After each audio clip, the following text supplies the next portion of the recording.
Welcome back to another episode of the SEC Sports Guys. I'm your host, Hunter Ames, joined here with Jason Lee and the coach, Brandon Carden.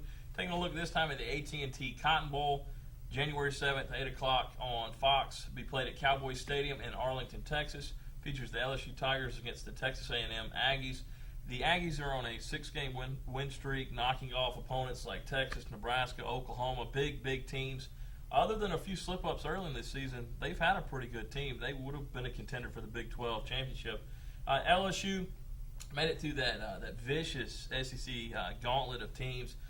There are only two losses here: national championship contender Auburn, and then Sugar Bowl contender Arkansas.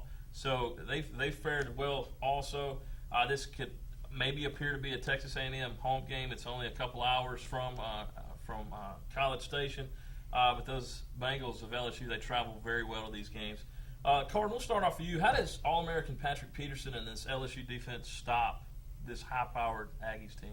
Well, I think you got a key on either the run or the pass. You know, they had the receiver. A&M's had the big receiver who was all-conference for them. And I think that's what you got to focus on. If you can shut him down, let's focus on the run game. If we can't focus on stopping the run game at half, you got to go and say, all right, they're killing us with the pass. Let's shut the pass down. Let's look at the run. We can't stop the run. You know, you got to choose one to stop. I just think they're a high-powered offense, and you got to go in knowing what keys to stop, what players to stop on that offense. So I look at Peterson to have a lot of big game. I look at him to have a lot of tackles, maybe a couple interceptions, like he always does. Every game somehow comes up with one or two. You know, he's all over the field. So he is the key. He is the key player for that defense to step up and allow LSU to get off the field defensively. And Jason, what is Les Miles preaching to his offense this week? I think it just goes down to consistency. After that loss to Auburn, they decided, this two-quarterback system's not working for us. They went to Jordan Jefferson. They said, hey, you're our guy. Quit, don't look behind you at who we're going to put in, who we're going to put in. If you mess up, throw an interception, fumble. So I think there's a lot more confidence there. They're looking for consistency. Jefferson can be a good quarterback on his good days. He's a dual-threat quarterback. He can run. He's also showed the ability to pass. So I think if they will just protect the ball, limit the turnovers, I agree with what you said, Carden. I think that LSU is going to force a few Texas A&M turnovers. So if you can win the turnover battle, I think that you got a good shot at pulling this one out in the end. All right, prediction time. Who do you have?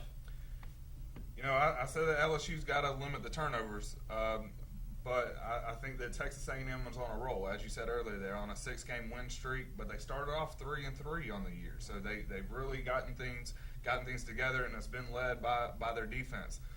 Went back and forth on this one, but in the end, with this game being in Texas, kind of a home game for A&M, I'm going to have to go A&M here. I've got them 24-21 over LSU.